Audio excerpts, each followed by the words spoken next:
Allow me to introduce all of them. Let me start with the man who rarely the captain of the ship. Let's hear it for our director, please. This is Pradeep. And then we have our producer, J.D. Singh. We have Rasool sir.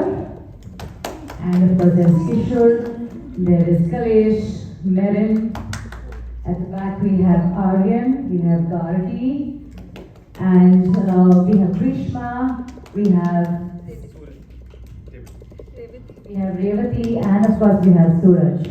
That's our editor. Revati is the beautiful woman, the flashback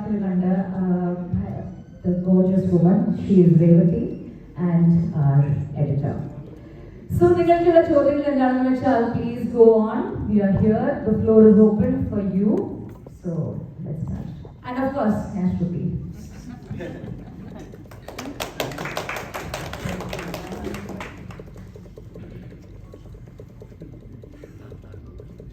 Ara start here. Vipin. Ara Vipin. Vipin then start it. Vipin no. Nipin. Okay, Nipin. Let's start with Nipin, please. Nipin, yes.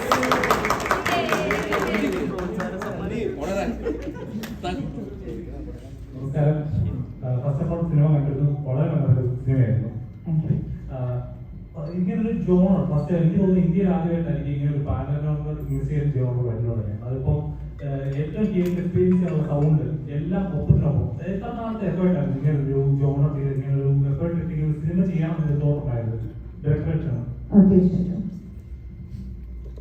ഇത് actually 2011-10 conceive ചെയ്ത subject ആയിരുന്നു. അതിങ്ങനെ ഞാൻ റസൂലുമായിട്ട് discuss ചെയ്തിരുന്നു. He was ready to produce at one point in time. പിന്നെ pandemic വന്നു, അങ്ങനെ അത് സ്റ്റാർട്ടായി. ആ സമയത്ത് JD, my dear friend and colleague, I was discussing it with him. He said, let's do this. He had the balls to come to a market to show me and come and produce a film and that a movie like. അങ്ങനെയാണ് ഇതിന്റെ conception തുടങ്ങി. Also കുറച്ച് experiences MTV girls night നടന്നൊരു reality series ചെയ്തിട്ടുണ്ടായിരുന്നു. Created and directed also. അപ്പോൾ അതിൻ്റെ സമയത്ത് കുറേ റിയൽ ലൈഫ് ഇൻസിഡൻസസ് ഉണ്ടായിരുന്നു behind the scenes, paranormal experiences. അതെല്ലാം ഞാൻ നോട്ട് ഡൗൺ ചെയ്ത് വെക്കുകയാണ്. അപ്പോൾ അതെല്ലാം ഇതിനകത്തോട്ട് ഒരു ഡൗട്ട് തോന്നുകയാണ്, എന്തുകൊണ്ടാണ് ഈ കൾച്ചർ ചൂസ് ചെയ്യാൻ കാരണം? തെയ്യം പോലത്തെ ഒരു ഹൊറർ മോഡിലേക്ക് ഇങ്ങനത്തെ ഒരു കൾച്ചർ ചൂസ് ചെയ്യാൻ കാരണം എന്താണ്? ഫിലിം ചെയ്യുകയാണെങ്കിൽ ഒരു പേഴ്സണൽ ഒരു ക്വസ്റ്റ്യൻ എന്ന് പറയുന്നത്, ഫിലിം ചെയ്യുന്ന വ്യക്തികൾ എപ്പോഴും മലയാളത്തിൽ തന്നെ ചെയ്യണമെന്ന് തന്നെ വളരെ വലിയൊരു ആഗ്രഹമായിരുന്നു. ആൻഡ് ഇവിടുത്തെ കഥ to send stories from Kerala to the world, അതായത് ദാറ്റ് ഇസ് മൈ ഐഡിയ. അപ്പോൾ തെയ്യം നമ്മുടെ ഈ ആൻസെസ്ട്രൽ വർഷിപ്പ് ആനിമിസം ഇതും എല്ലാവരും തെയ്യവും പ്രധാന കണക്റ്റഡ് ആണ്. It is very beautifully set together. That is the reason why Theyyam എന്നാണ് റെലവൻ്റായിട്ട് യൂസ് ചെയ്യുന്നത്. നമസ്കാരം സാർ, ഇങ്ങനൊരു പ്രോജക്റ്റ് കേട്ടപ്പോൾ സൗണ്ടിന്റെ പ്രാധാന്യം എത്രത്തോളം ഒന്ന് സാറിന് ഊഹിക്കാനുള്ളതായിരിക്കും. അപ്പം എത്രത്തോളം, അതായത് മലയാളത്തിൽ ഇങ്ങനൊരു പ്രോജക്റ്റ് എൻ്റെ സിഗ്നേച്ചർ ആയിരിക്കണം എന്നുള്ള തന്നെയായിരുന്നു ഈ ഒരു പ്രോജക്റ്റ് മേട്ടർ മനസ്സിലുണ്ടായിരുന്നത്? ഇല്ല, അങ്ങനെ signature സംഭവമൊന്നുമില്ല.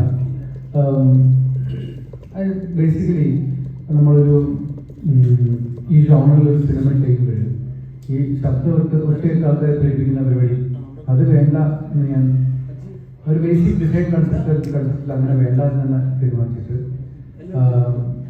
I want to work in fear as an emotion. അതൊരു ലോങ് സ്റ്റാൻഡിങ് ഇമോഷനാണ്. It's not just one sporadic one spike that you saw something and you get scared. അങ്ങനെയല്ലാതെ ഒരു ലോങ് സ്റ്റാൻഡിങ് ഇമോഷനായിട്ട് നിൽക്കണം.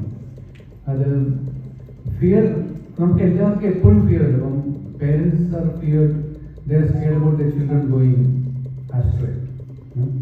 നമ്മൾ കുട്ടികൾ ബൈക്കിൽ പോകുമ്പോഴും ഒക്കെ എന്തെങ്കിലും സംഭവിച്ചു പോകും, ബൈക്കിൽ പോകാൻ പാടില്ല, അല്ലെങ്കിൽ it's constantly in our psyche, fear as a emotion. അത് ഒരു സിനിമയിൽ നമ്മൾ കാണിക്കുന്ന ഒരു പ്രത്യേക സ്റ്റോറിയിൽ how you weave it in. And sound has the ability to bring people inside the film. I wanted to work very ambisonic sound design so that people stay put, people stay with the film and yet feel, there is a sense of danger happening. We wish the kids would have done something like that, It is the same feeling that a parent would feel when their young child, who has not got a license, takes bikes out of the house. I wanted the same feeling to come to the audience. It's kind of how can I connect the everyday reality of our living to a film of this genre and kind. That is the basic idea. That's how I work towards creating the soundscape. Kishore sir ഇതിനകത്ത് ഒരു portion ഉണ്ട്, എനിക്ക് പറയാൻ പറ്റത്തില്ല, കാരണം ഒരു ഫേസിൽ വരുന്ന എക്സ്പ്രഷൻസും കാര്യങ്ങളും ഒരു മൾട്ടിപ്പിൾ പേഴ്സൺ അത് ഒരു ഷിഫ്റ്റ് ചെയ്യുന്നൊരു ഇതുണ്ട്. അപ്പോൾ ഒരു സ്ക്രീനിൽ അത് കാണുമ്പോൾ പ്രേക്ഷകർ നല്ലോണം ഫീൽ ചെയ്യും. ഒരു അത് പെട്ടെന്ന് ഷിഫ്റ്റ് ആകുന്ന ഒരു മുഖത്ത് മാത്രം വരുന്ന എക്സ്പ്രഷൻ്റെ ഒരു ഫീലിംഗ് ഉണ്ട്. ഇങ്ങനൊരു ക്യാരക്ടറിൽ മാറാനായിട്ട് കൺഫേം ചെയ്യാനായിട്ട് എത്രത്തോളം റിപ്പോർട്ട് ഉണ്ടായിരുന്നു? Sorry, I'm just going to take 1 second. Every mobile on the silent mode, please. May I request you just put your phones on silent? Thank you. Thank you. Effort everything was written beforehand. முதலே வந்து writer filmmaker Satish எல்லாருமே சேர்ந்து நல்லா இருக்குறாங்க, என்னென்ன வேணும் என்னென்ன changes ஆகும்ன்றது. So thanks to Satish.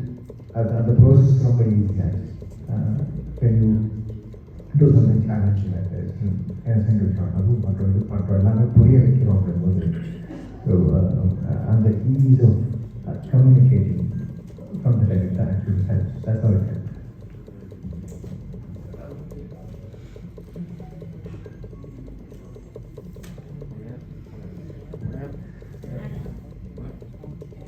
ആരാ നെക്സ്റ്റ് ചോദിക്കുന്നത്?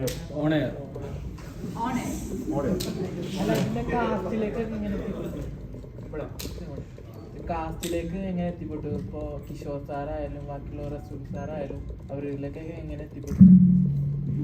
ഒരിക്കൽ കൂടെ ഒന്ന്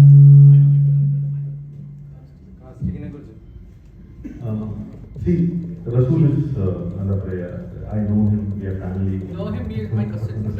So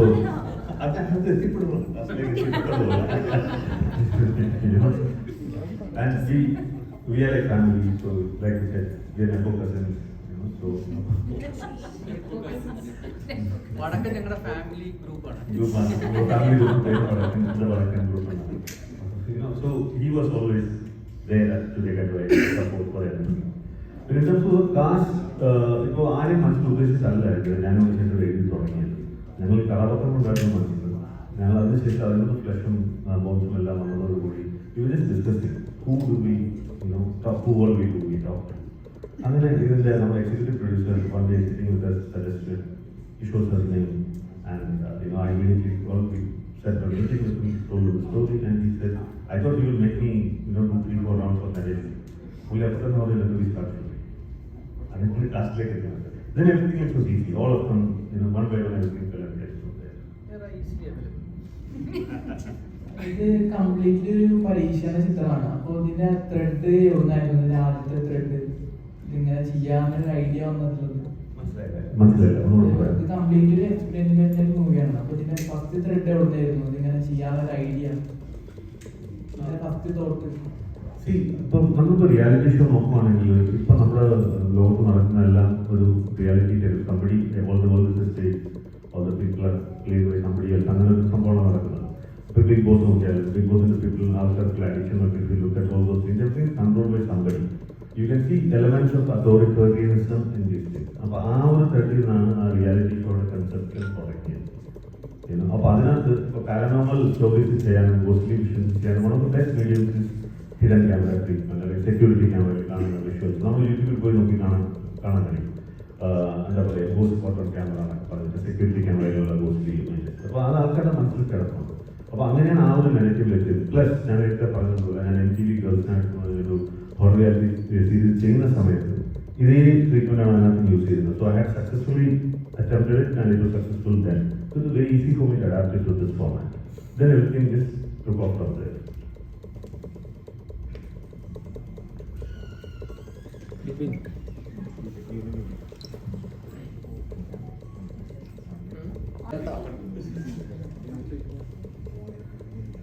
ഇതിനകത്ത് കുറച്ച് മറ്റേ വീടുള്ള ഷോട്ടൊക്കെ ഉണ്ടല്ലോ, ലൈക്ക് അത് മറ്റേ ഗോപ്രോ അങ്ങനത്തെ ക്യാമറാസ് യൂസ് ചെയ്ത് അതെ, തന്നെ ആ റീൽസിന് വേണ്ടി GoPros തന്നെ യൂസ് ചെയ്തത്. CCTV അതിൽ എല്ലാ റീൽസിന് വേണ്ടി അത് തന്നെയാണ് യൂസ് ചെയ്തത്. പക്ഷെ നമ്മളിത് അറിഞ്ഞില്ല കേട്ടോ. GoPro ഉണ്ടെന്ന് നമ്മൾ ആർട്ടിസ്റ്റ്മാരും അറിഞ്ഞില്ല. ഇതിനകത്ത് പറഞ്ഞില്ല. ഇതില്ല, ഇത് ഭയങ്കര ഒരു ഇമ്പോർട്ടൻറ്റ് സാധനമാണ് ഞാൻ പറയാൻ പോകുന്നത്. നമുക്ക് ആകെ കിട്ടിയത് നമുക്ക് ആക്ച്വലി സാറ് പറ്റിക്കും, നമ്മളോട് പറഞ്ഞില്ല ഇതിനകത്ത് GoPro ഉണ്ട്. ഈ ടോൾഡ് ക്യാമറ ആണ്, പക്ഷേ we didn't know like it is actually like you know shooting when it's on.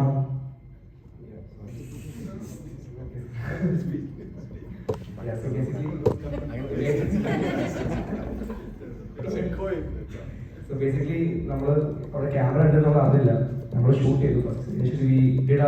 നമ്മൾ റിഹേഴ്സൽ, ആ റിഹേഴ്സലായിരുന്നു ആക്ച്വലി ഷോട്ട് ഓൺ. അപ്പോൾ നമ്മൾ ഏത് ഷോട്ട് യൂസ് ചെയ്യാൻ നമുക്ക് അറിയില്ല. അപ്പോൾ ആ GoPro, ജംഗിൾ, ലൈറ്റ് ഇതെല്ലാം ഒരു എനിക്ക് വേണ്ടി ഒരു പുതിയ കോൺസെപ്റ്റ് ആയിരുന്നു. ബാക്കി അടുത്ത അറിയില്ല. അപ്പോൾ അതൊരു ഡയറക്ടർ ലെൻസ് ആയിരുന്നു. അതൊരു ഡയറക്ടേഴ്സ് പ്ലസ് ഇന്നത്തെ DOP കേൾക്കുന്ന ഒരു Japanese she had valid inputs ഇങ്ങനെ ചെയ്യാം. അപ്പോൾ ഞാൻ GoPro യൂസ് ചെയ്യുന്ന സജസ്റ്റ് ചെയ്തപ്പോൾ ടെക്നിക്കൽ കുറച്ച് ഡിഫിക്കൽട്ടീസ് ഉണ്ടായിരുന്നു. ബട്ട് ലക്കിലി GoProയുടെ ലേറ്റസ്റ്റ് വേർഷൻസ് ഇപ്പോൾ അവൈലബിൾ ആയിരുന്നു മാർക്കറ്റിൽ. സോ അത് എളുപ്പമായി.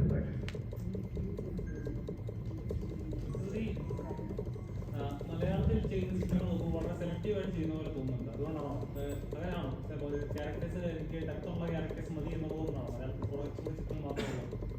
എനിക്ക് ഒരിക്കലും അതേ സെയിം ക്യാരക്ടറിനെ റിപ്പീറ്റ് ചെയ്യണമെന്നൊരു ആഗ്രഹം അങ്ങനെ പ്രത്യേകിച്ചില്ല. I prefer doing different kinds of styles. അതായത് ട്രെയിനിൽ പാടി നടക്കുക, അല്ലെങ്കിൽ സൂപ്പർ മോഡലാവാം, അല്ലെങ്കിൽ ഇതുമാതിരി ഒരു നോർമലായ ഒരു പെൺകുട്ടിയാവാം.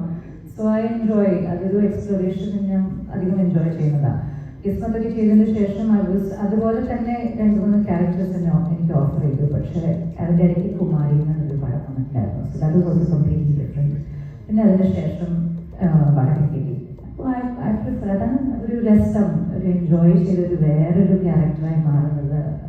I like the process. അപ്പോൾ യെസ്, ഞാൻ സെലക്റ്റീവായിട്ടാണ് ചെയ്യുന്നത്.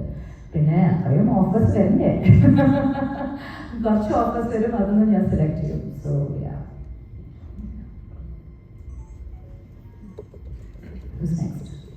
ശ്രുതിയും കിഷോർ സാറുമുള്ള ഒരു പ്രൈം സീൻ, എല്ലാ കാര്യങ്ങളും റിവീൽ ചെയ്ത് തുടങ്ങുന്ന ഒരു സീനുണ്ട്. കോറിഡോറിൽ നടന്നിട്ടുള്ള സീൻ. അതിൻ്റെ പുറകിൽ നടന്നിട്ടുള്ള റൈറ്റിംഗ് ആയാലും സിനിമാറ്റോഗ്രഫി ആയാലും ഇവർ കൊടുത്തിട്ടുള്ള ആക്ടേഴ്സ് കൊടുത്തിട്ടുള്ള എക്സ്പ്രഷൻസ് ആയാലും പ്ലസ് സാറിൻ്റെ സൗണ്ടിങ്, ആ എഫേർട്ട് ഏതെങ്കിലും ഒരു ഏരിയ പാളിയിരുന്നെങ്കിലും കംപ്ലീറ്റ്ലി അതിൻ്റെ എസ്തെറ്റിക് വാല്യൂ മാറിപ്പോയത്. വേറെ രീതിയിൽ ആൾക്കാരെടുത്ത് പക്ഷെ എല്ലാം റൈറ്റ് ടൈം റൈറ്റ് പോയിന്റിൽ വർക്ക്ഔട്ട് ആയിട്ട് അതിൻ്റെ അടുത്ത എഫേർട്ടിനെ കുറിച്ച്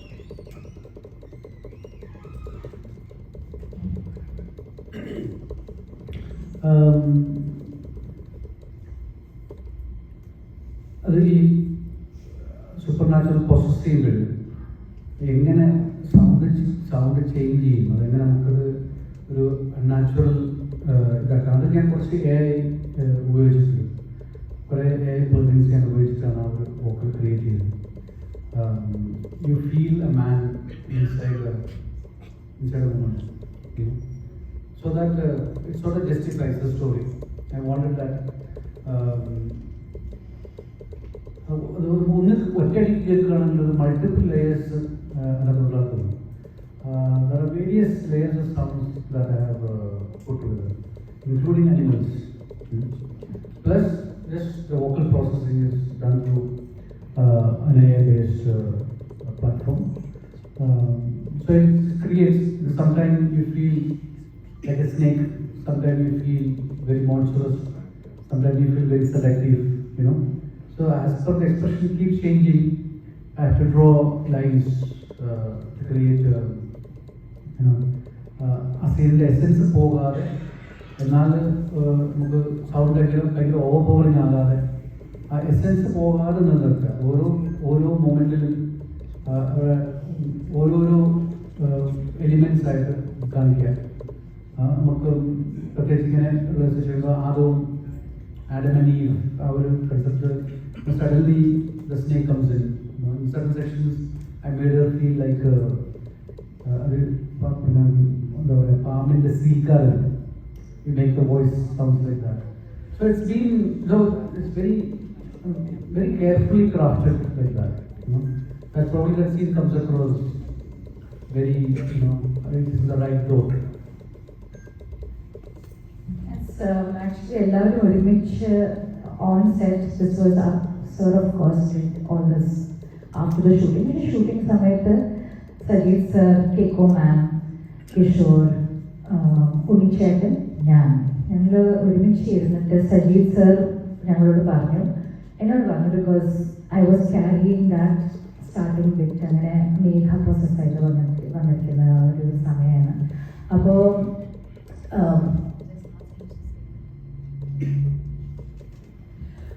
Sajeev sir said that Shruti you tell me, നിങ്ങൾ പറയൂ ഇതാണ് പോയിട്രി, ഇതാണ് ഇതിൻ്റെ അർത്ഥം, ഇതാണ് സീൻ, നമുക്കിത് എങ്ങനെയാണ് ക്രാഫ്റ്റ് ചെയ്തെടുക്കുക. So he had some suggestions. കേക്കോ മാം പറഞ്ഞു ഓക്കെ ശ്രുതി എങ്ങനെയാണ് അപ്പോൾ ഇത് വാക്ക് ചെയ്യാൻ പോകുന്നത്, അതുപോലെ ലൈറ്റ്, ഇതാണ് കോറിഡോർ, ഇതാണ് നിങ്ങളുടെ ഒരു ഏരിയ, ഇതിൽ വെച്ചിട്ട് എങ്ങനെയാണത് ഒരു കെയർഫുള്ളി കൊറിയോഗ്രാഫ് ചെയ്ത് നിങ്ങൾ കറക്റ്റാണ് പറഞ്ഞത്, എല്ലാതും ഓൺ പോയിന്റ് ആണ്. എന്ന് വെച്ചാൽ ആ ലൈറ്റിംഗ് ഓൾസോ മേഘയുടെ മനസ്സിൽ നടക്കുന്ന ചില ഫീലിങ്സ്, ചില മാറ്റങ്ങൾ, അതിനനുസരിച്ചിട്ട് അതുപോലെ ലൈറ്റ് ചെയ്തു. If you see he is reacting also to മേഘയെ കാണാൻ പറ്റും, പക്ഷെ മേഘയുടെ ഈ മനസ്സിൽ മാറിയ വേറൊരു വേഷം കാണാൻ പറ്റും. സോ നമ്മളെല്ലാവരും ഒരുമിച്ച് ഇരുന്ന് ഡിസ്കസ് ചെയ്തിട്ട് വളരെ കെയർഫുള്ളായിട്ട് റിവീൽ ചെയ്തിട്ട് തന്നെയാണ് ഈ സ്ട്രക്ചർ ക്രിയേറ്റ് ചെയ്തത്. അല്ലെങ്കിൽ it would have gone to a different tangent and we were very careful. അതായത് അത്രയും ഡെലിക്കേറ്റ് ആയൊരു പോയിന്റാണ് പടത്തിൽ. So it was very important that aesthetic value maintain ചെയ്യാൻ. And we thoroughly rehearsed it, നല്ലപോലെ പ്രാക്ടീസ് ചെയ്തിട്ടാണ് നമ്മൾ എടുത്തത് shot. And you can see the final product of സാറും post leather work. It was wonderful അല്ലേ? യെസ്. ഈ flash back സ്റ്റോറിക്ക് എന്തെങ്കിലും എവിടുന്ന കണ്ടെത്തി അങ്ങനെ എന്തെങ്കിലും പറയാൻ പറ്റുമോ, ഷെയർ ചെയ്യാൻ പറ്റുമോ? ഇല്ല, അത് ഞാൻ ആക്ച്വലി ഒരു ഷോർട്ട് സ്റ്റോറി എഴുതിയിട്ടുണ്ടായിരുന്നു. അപ്പോൾ അവിടെ നിന്നാണ് stories, it's like A marriage of multiple things. So ഈ പാരനോർമൽ സംഭവം ഞാൻ 10 വർഷം മുന്നേ സീരീസ് ചെയ്തുകൊണ്ട സമയത്ത് ഈ സ്റ്റോറിയുടെ മൈത്തോളജിനകത്ത് വളരെ നൈസ് ആയിട്ട് ബ്ലെൻഡ് ചെയ്യുന്നുണ്ട്. അങ്ങനെ അത് automatic it was A very nice blending. It happen naturally. ഒരു പാനിന്റെ കണ്ടന്റ് ആണല്ലോ, മറ്റ് ഭാഷകളിലേക്ക് റിലീസ് ചെയ്യുന്നുണ്ടോ, എങ്ങനെയാണ് അതിന്റെ പ്ലാനിങ് ഒക്കെ? മറ്റു ഭാഷകളിൽ ചെയ്യുന്നുണ്ട്. ഇപ്പം കറന്റ് മറ്റു ഭാഷകളുടെ വർക്ക് നടന്നുകൊണ്ടിരിക്കുകയാണ്. ഇമ്മീഡിയറ്റ്ലി സിനിമയിലേക്ക് എങ്ങനെയാണ് കാസ്റ്റ് ചെയ്യപ്പെടുന്നത്? ആക്ച്വലി ഞാനത് ഓഡിഷൻസ് കണ്ടായിരുന്നു. അന്നേരം സ്റ്റീവചേട്ടനായിരുന്നു ഇതിൻ്റെ ഓഡിഷൻസിനെ പറ്റി പറഞ്ഞത്. അന്നേരം അത് കിട്ടിയപ്പോൾ ഞാൻ ഓഡിഷൻ ചെയ്തു. അന്നേരം ഞാൻ ബോംബെയിലായിരുന്നു താമസിച്ചുകൊണ്ടിരിക്കുന്നത്. ആൻഡ് സോ അന്നേരം സ്റ്റീവചേട്ടൻ നമുക്ക് ഓഡിഷൻ ചെയ്തു, വീഡിയോ എടുത്തു. then ഞാൻ സജിത് സാറിനെ ആക്ച്വലി കാണാൻ പോയായിരുന്നു. And he told me the whole story. And the next morning I woke up, ഞാൻ രാവിലെ എണീറ്റപ്പോൾ തന്നെ ഞാൻ selected ആയി actually. And I was just really grateful. I still remember രാവിലെ എനിക്ക് യെസ് പറഞ്ഞപ്പോൾ ഞാൻ ആക്ച്വലി ഒരു കാര്യമായിരുന്നു, എൻ്റെ അമ്മയുണ്ടായിരുന്നു. ബിക്കോസ് ഞാൻ കുറേ വർഷങ്ങളായിട്ട് ആഗ്രഹിക്കുന്നതായിരുന്നു ഒരു ഫിലിമിൽ അഭിനയിക്കാനും പാട്ട് പാടാനും. And thankfully, thanks to everyone, I was able to make that happen. And I had the privilege to work with Rasool sir, Sajid sir, Kishore sir, Shruti ma'am, and JD sir, and Unia sir, Vijiba, Kiko Nakahara, everyone, Aryan, Gari, actually everyone. They were teaching Metal Miracle. I'm like, in the other movie, and actually, our poetry, it felt like home. And yeah, thank you for everything. Definitely.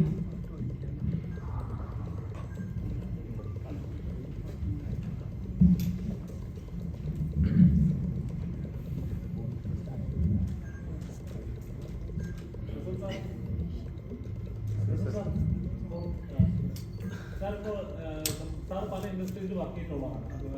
മലയാളമല്ല, തെലുങ്കിലെ ലോകത്തിലെ work ചെയ്തിട്ടുള്ളവരാണ്. അപ്പം മറ്റ് ഇൻഡസ്ട്രിയിൽ നോക്കുകയാണെങ്കിൽ അവർ പറയുന്നത് content oriented സിനിമകളിലെ മലയാളം ഇൻഡസ്ട്രിയിൽ നിന്നാണ് വരുന്നത്.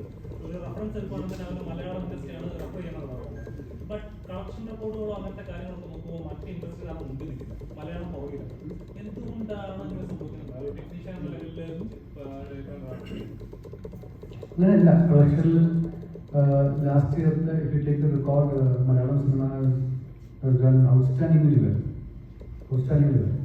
അപ്പം നമ്മൾ കേരളത്തിന് പുറത്ത് നിൽക്കുന്നുണ്ട്. We can look back. Keralam and Malayalam cinema is the most dynamic film industry today.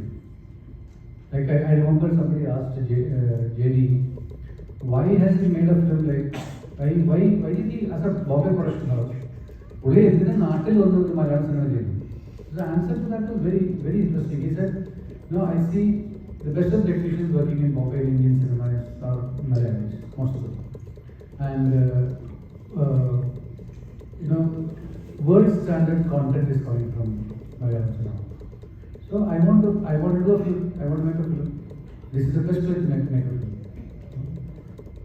As Malayalis, our collective responsibility is that when somebody like him, കേരളത്തിന് പുറത്ത് ഇവിടെ വന്ന് നമ്മുടെ ലാംഗ്വേജ് സിനിമ എടുക്കുമ്പോൾ become our collective responsibility to make that film a success.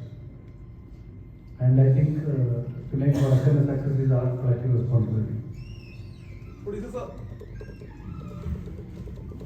മലയാളത്തിൽ ഒരു cinema ചെയ്തിട്ട് ഇനിയും എങ്ങനെയുണ്ട്, ഇവിടെ ഉള്ള ഒരു എക്സ്പീരിയൻസ് എങ്ങനെയായിരുന്നു? അതുപോലെ ഇനിയും ഒരു മലയാള സിനിമ ചെയ്യാനുള്ള ചാൻസ് ഉണ്ടോ?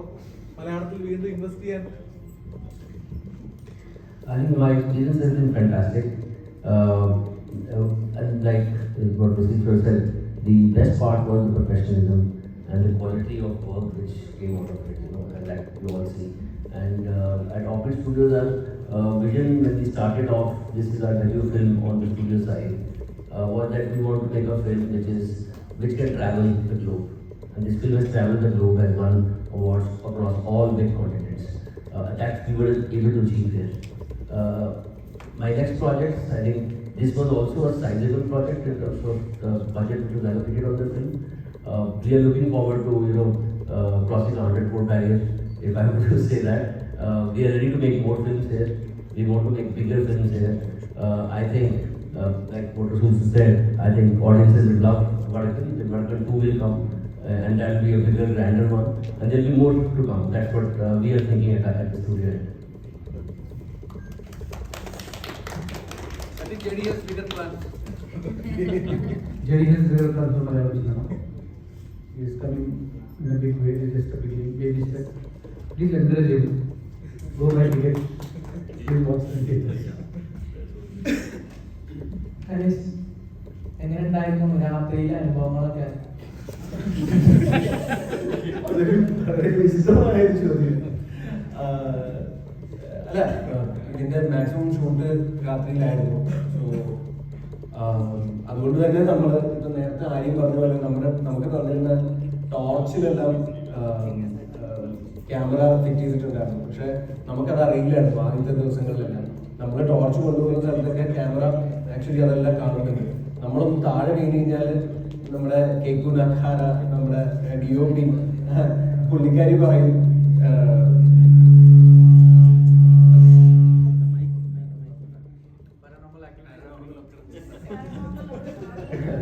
നമ്മൾ താഴെ വീഴുമ്പോഴും ഈ ടോർച്ച് ലൈറ്റ് നമുക്ക് നമ്മുടെ മുഖത്തേക്ക് തിരിച്ചു വെക്കണം, എന്നാലേ ക്യാമറയിൽ നമ്മൾ താഴെ വീഴുന്നത് പതിയത്തുള്ളൂ, അങ്ങനെയൊക്കെ പറഞ്ഞിട്ടുണ്ടായിരുന്നു. അപ്പൊ അതുകൊണ്ട് നമുക്ക് ആക്ച്വലി ആസ് എൻ ആക്ടർ നമ്മൾ ക്യാമറമാനായിട്ടും കൂടി മാറുന്ന ഒരു സിറ്റുവേഷൻ ആണ് ഈ രാത്രി ഷൂട്ട് ചെയ്യുന്ന കാര്യം ചോദിച്ചപ്പോൾ അതാണ് ഓർമ്മ വരുന്നത്. കാരണം എവിടെയാണ് ക്യാമറ വെച്ചിരിക്കുന്നത് പോലും നമുക്കറിയില്ല.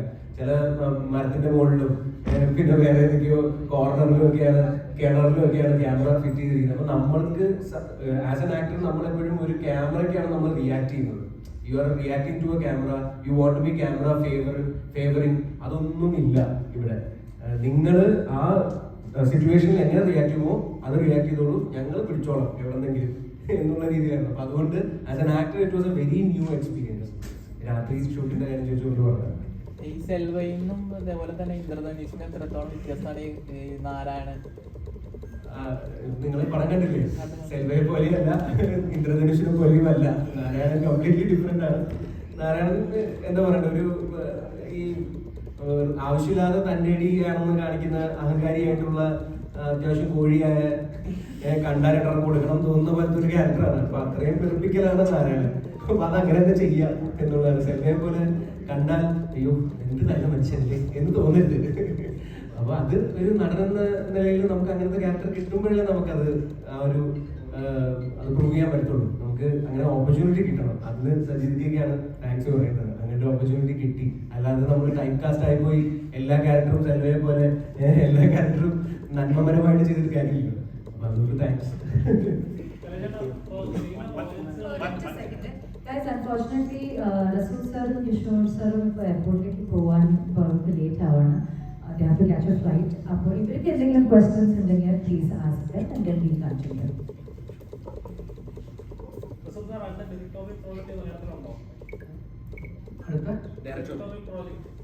Something is in pipeline.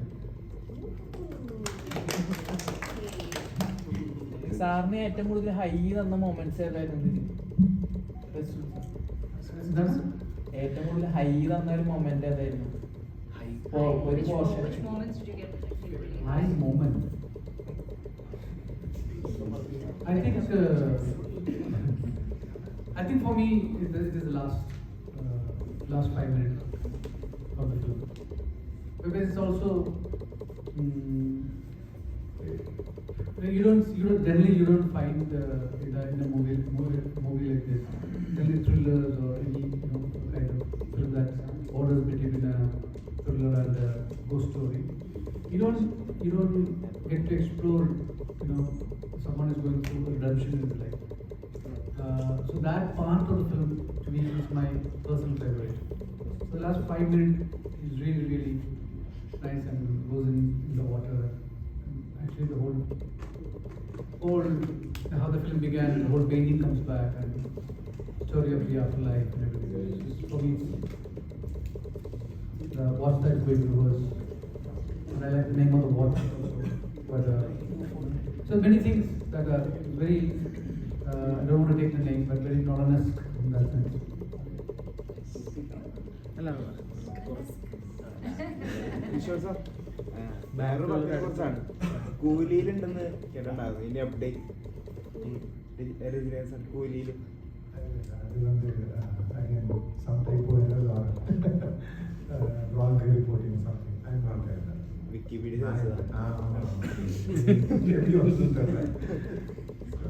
അത് പടമാണ്.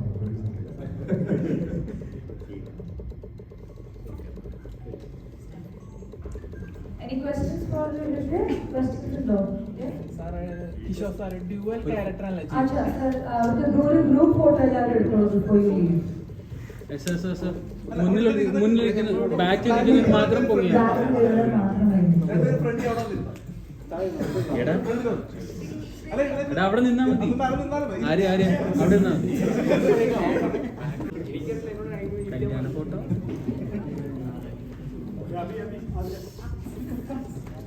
അബി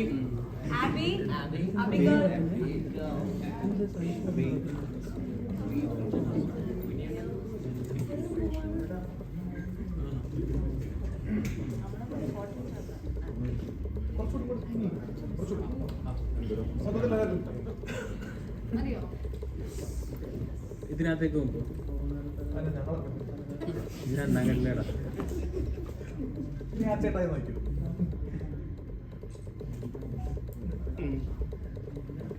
ഓക്കെ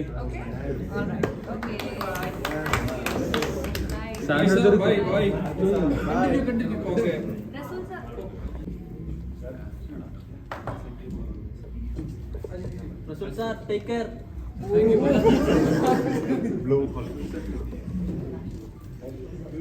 ഇതിന്റെ ക്യാമറ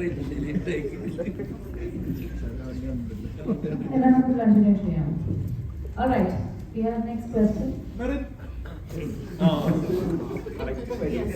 ഇപ്പൊ ഇതിൽ അഭിനയിച്ചതിന് ശേഷം ഈ ഹൊറർ ഫിലിംസ് ഒക്കെ വീണ്ടും കാണാനായിട്ട് പേടി മാറിയോ അതോ ഇന്നാണ് ഇപ്പോഴത്തെ സ്റ്റേജ്? പേടിയൊക്കെ നമുക്ക് പ്രായത്തിലൊക്കെ കിട്ടിക്കഴിഞ്ഞാൽ പോകുന്ന എനിക്ക് തോന്നി. ഇപ്പോഴും എനിക്ക് ഹൊററാണ് നല്ല പേടി തന്നെയാണ്. പിന്നെ ഒരു കാര്യമുണ്ട് ഈ സിനിമ അങ്ങനെ ഒരു ഹൊറർ ഫിലിം ഒരു സാധാരണ ഗതിയിലുള്ള ഒരു ഹൊറർ ഫിലിമായിട്ട് നിങ്ങൾ കാണരുത്. മീഡിയയോടുള്ള റിക്വസ്റ്റ് ആണ്. എല്ലാവരും ഈ ഹൊറർ ഫിലിം എന്ന് പറഞ്ഞ് ഇതിനെ ടേം ചെയ്യുന്നത് തന്നെ തെറ്റാണ്. അത് നിങ്ങളുടെ റിക്വസ്റ്റ് ആയിട്ട് പറയുന്നത് ഒരു ഹൊറർ ഫിലിം അല്ല. ഇതൊരു ടിപ്പിക്കൽ എന്താ പറയണ്ടേ, ഒരു കോൺചൂറിങ് പോലെയോ പഴയ ഈവിൽ ഡെഡ് പോലെയോ ഒക്കെ ഉള്ള ഒരു ഹൊറർ ഫിലിം അല്ല. ഇതൊരു ജംപ് സ്കാർസ് ഒക്കെ കാണാൻ വേണ്ടിയിട്ട് വരേണ്ട, അങ്ങനെ തിയേറ്ററിൽ വരേണ്ട ഒരു സിനിമയല്ല. ഇതൊരു എക്സ്പീരിയൻസ് ആണ്. ഇതൊരു പാരനോർമൽ ഇൻവെസ്റ്റിഗേറ്റീവ് ത്രില്ലർ എന്ന് നമ്മൾ വീണ്ടും വീണ്ടും പറയുന്നതിന് ഒരു കാരണമുണ്ട്. അതൊരു പുതിയ ജോൺറ ആണ്. ആ ജോൺറയിലുള്ള സിനിമകൾ നമ്മൾ അധികം കണ്ടിട്ടില്ലാത്തതുകൊണ്ടാണ് നമ്മൾ വീണ്ടും വീണ്ടും ഇതിനെ ഹൊറർ എന്ന് വിളിച്ച് അഭിസംബോധന ചെയ്യുന്നത്. അത് തെറ്റാണ്. അപ്പൊ നമ്മൾ അതിൽ ട്രെയിൻ ആവേണ്ടിയിരിക്കുന്നു. ഇങ്ങനത്തെ സിനിമകൾ കുറെ വേൾഡ് സിനിമയിൽ കുറെ സിനിമകൾ നമ്മൾ മലയാളത്തിൽ ആദ്യമായിട്ട് വരുന്നത് കൊണ്ടായിരിക്കാം ചിലപ്പോൾ ഈ ഒരു എന്താ പറയുന്നത് തെറ്റായിട്ട് അതിനെ ഹൊറർ എന്ന് പറഞ്ഞ് വിശേഷിപ്പിക്കുന്നത്. അതുകൊണ്ട് ഇതൊരു പാരനോർമൽ ഇൻവെസ്റ്റിഗേറ്റീവ് ത്രില്ലർ, ഇതൊരു പുതിയ ജോൺറയാണ്. ആ ജോൺറയിൽ ഒരു ആദ്യത്തെ സംരംഭമായിട്ടാണ് ഈ സിനിമ വടക്കൻ നിങ്ങൾ കാണുന്നത്. Okay, thank you.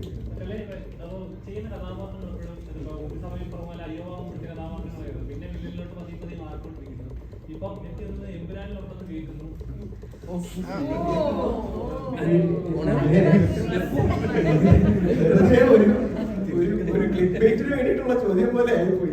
ഞാൻ എംപുരാനിലൊന്നുമില്ല. അയ്യോ ഇല്ല, അങ്ങനെ എന്തെങ്കിലും ഉണ്ടെങ്കിൽ വഴിയാണ്. ഇപ്പൊ തൽക്കാലം ഞാൻ ഒന്നുമില്ല.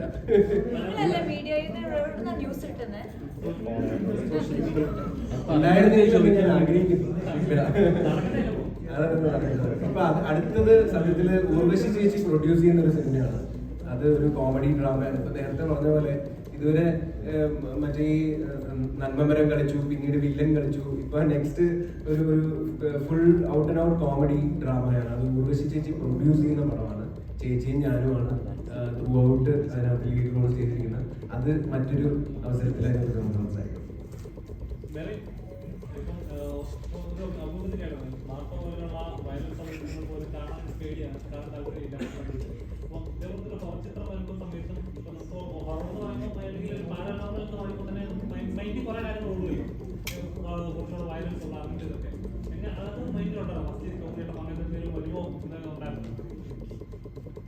ഫസ്റ്റ് ഓഫ് ഓൾ, ഞങ്ങളുടെ പ്രൊമോഷൻ ഇന്റർവ്യൂവിൽ ആ ആങ്കർ ചോദിക്കുന്ന ചോദ്യങ്ങൾക്കാണ് ഞാൻ ഉത്തരം കൊടുത്തിട്ടുള്ളത്. ഒരു സിനിമയെ കുറിച്ചിട്ടോ അല്ലെങ്കിൽ എൻ്റെ സ്വന്തം ഇൻഡസ്ട്രിയിൽ ഇറങ്ങുന്ന ക്രിയേറ്റീവ് ആയിട്ടുള്ള വർക്കുകളെ പറ്റിയിട്ടോ മോശമായിട്ട് ഞാൻ അഭിപ്രായം പെടുത്തിയിട്ടില്ല. ഞാൻ പറഞ്ഞത് ഒരു കാര്യവും വന്നത് വേറൊരു കാര്യമായിട്ടാണ്. അതിൽ വളരെ ദുഃഖമുണ്ട്. വേറെ ഇത് ഉപദ്രവിക്കേണ്ടില്ല.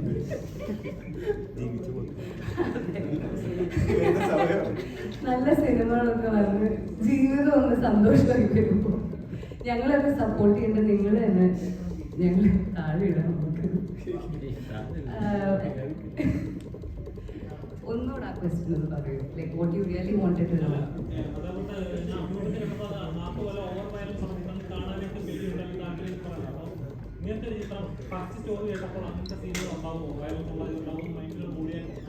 ഇല്ല, നമുക്ക് എല്ലാവർക്കും നമ്മളുടേതായിട്ടുള്ള ഉള്ളിൽ ഒരുപാട് ഇൻഹിബിഷൻസും പേടികളും കാര്യങ്ങളും ഉണ്ടാവില്ല. അപ്പൊ അതേപോലെ എനിക്ക് പേഴ്സണലി പേടിയുണ്ട്. പക്ഷെ ആ സിനിമ ഞാൻ കാണില്ല എന്നതുകൊണ്ട് ഞാൻ പേടിയെന്നല്ല ഞാൻ പറഞ്ഞത്.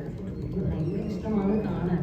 പക്ഷെ മനസ്സിനെ ഒന്ന് പ്രാപ്തിപ്പെടുത്തിയിട്ട് ആ സിനിമ എനിക്ക് കാണണം, അത് എൻജോയ് ചെയ്യണം. ആ ക്രാഫ്റ്റ് എന്താണെന്ന് എനിക്ക് അറിയണം. അതേപോലെ ഈ സിനിമ ചെയ്യുമ്പം പാരനോർമൽ ആക്ടിവിറ്റീസ് എനിക്ക് ഭയങ്കര ഇഷ്ടമുള്ള കാര്യം എന്താ കാണുന്നതും ഓക്കെ. അപ്പം സ്വന്തമായിട്ടൊരു എക്സ്പീരിയൻസ് ചെയ്യുമ്പം പേടിയും കാര്യങ്ങളൊന്നും ഉണ്ടായില്ല. കാരണം ഞങ്ങളെല്ലാവരും ഒരുമിച്ച് തന്നെ ഫുൾ ടൈം ഷൂട്ട് ചെയ്തതും കാര്യങ്ങളും. അപ്പം ആരും അങ്ങനെ ഒറ്റയ്ക്കൊന്നും അങ്ങോട്ടും ഇങ്ങോട്ടും മാറിപ്പോകാനുള്ള അവസരങ്ങളൊന്നും ഉണ്ടായിട്ടില്ല. It was A fun shoot. Paranormal investigation ആണ് ഞങ്ങൾ ചെയ്തതെങ്കിൽ എന്നിട്ട് അതൊരു അടിപൊളി ഷൂട്ടായിരുന്നു.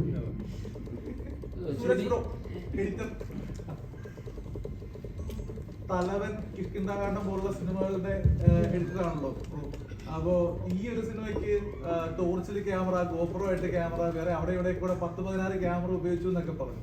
അപ്പോൾ ഇത്രയും വലിയൊരു സംഭവത്തെ എഡിറ്റിംഗ് ഉണ്ടായിരുന്ന ഒരു ടാസ്ക് എന്തായിരുന്നു?